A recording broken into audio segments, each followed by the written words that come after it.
This is Hannibal from the HannibalTV.com. And everyone has been asking me to do a review on the Dark Side of the Ring Ultimate Warrior episode. I haven't been too impressed with the Dark Side of the Rings so far this season. So I wasn't impressed with this one. And I don't want to make this negative because, well, I'll say one positive thing. The A&E documentary was a lot better, even though it certainly had its flaws. Each one of them, if you're an Ultimate Warrior fan, you will like, because each one of them show stuff that hasn't really been revealed before. And in the one, you get the interview. In the A&E one, the interview with his widow and kids. And in this one, you get the ex-wife. So it was very one-sided. I won't even go into the people involved. But yeah, his ex-wife was one of them. And she did say one thing that was interesting, a couple things. Apparently the favorite piece of merchandise that he had was the wrestling buddy, which I made the screenshot of this out of respect to him, if that was truly his favorite piece of merch, at least when he was with her. I guess he was quite proud of that. I found that interesting. And she brought up how anxious and nervous of a person he was, which I can understand, because this is a dog-eat-dog business where you have no friends. Really, there's very few friends you have, because it's just a bad business for that. So I understand that side of him, that maybe he was protective in who he trusted.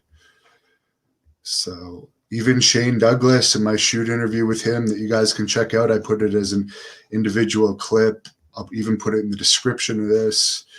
He witnessed something when he was young in WWE, for those that remember, in the early 90s, where Hulk Hogan seemed to not be that eager to help the Warrior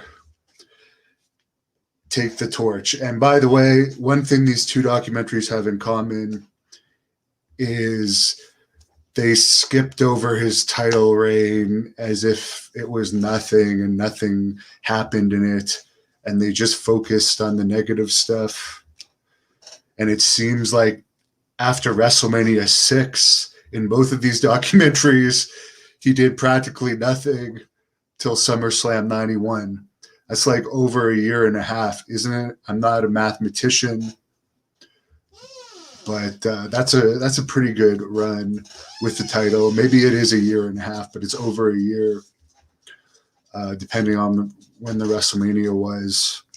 Good run, and as I mentioned in my A&E documentary, I can't remember an event when I was a kid that the Ultimate Warrior didn't headline that there was not a good crowd, and I'm talking about a really good crowd.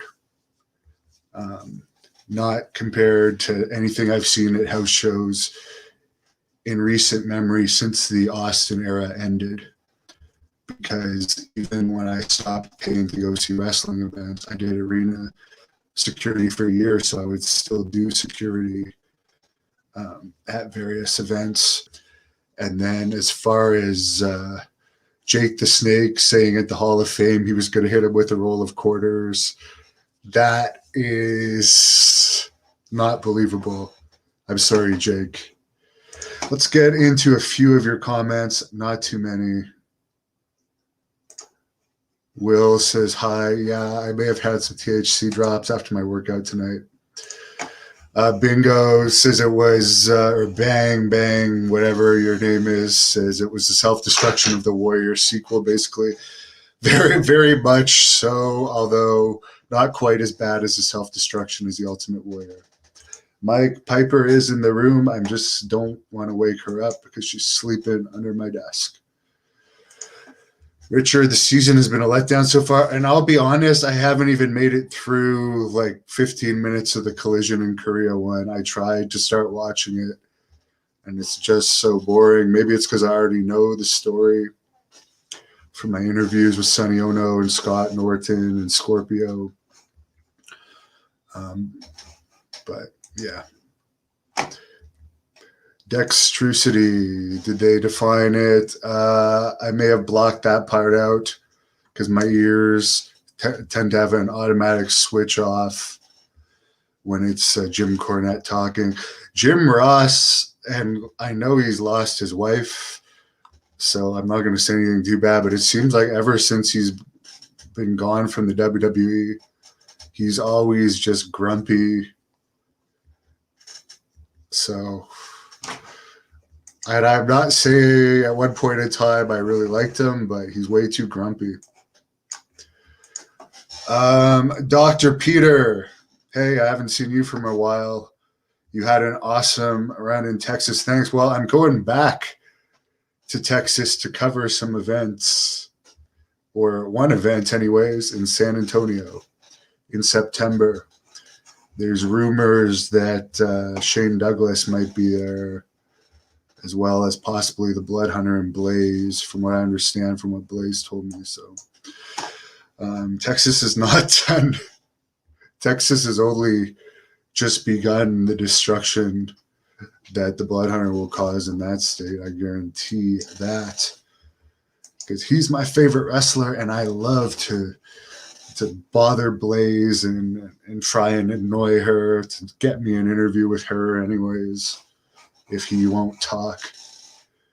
I know supposedly someone else who I won't name said she was going to do an interview with him, and she actually thought she was going to get him to talk. But she chickened out. When am I coming to California? Whenever this company does another event, hopefully in the fall. Let's hope that California does get fully open soon so that can happen. So yeah, I'm sorry. I could really go into it and like get mad over the bad stuff, but I don't even want to talk about the bad stuff because it just seems like this was put out just to make him look bad. But I did enjoy the pictures, and I do understand how he could have possibly that anxious side to him. There's a lot of pressure, as they did say in this. I mean, or maybe it was the other one. He's headlining WrestleMania 6 in front of 68,000 fans in Toronto, and it's his 5th year in the business. And he's got to have like a 25-minute match, and he's used to having short matches. Imagine the pressure. But the haters are going to hate because people were jealous that he got the quick push. People can say what they want about his promos. Why do so many people imitate him to this day? People can say he was unsuccessful. Why is he one of the most popular topics on this YouTube channel in the year 2021? So when his last TV run was in like 98, think about that. If you don't think he was a success, he also made a hell of a lot of money from what I understand. So salute to you. Have a great night, everybody. Thank you for watching the Hannibal TV.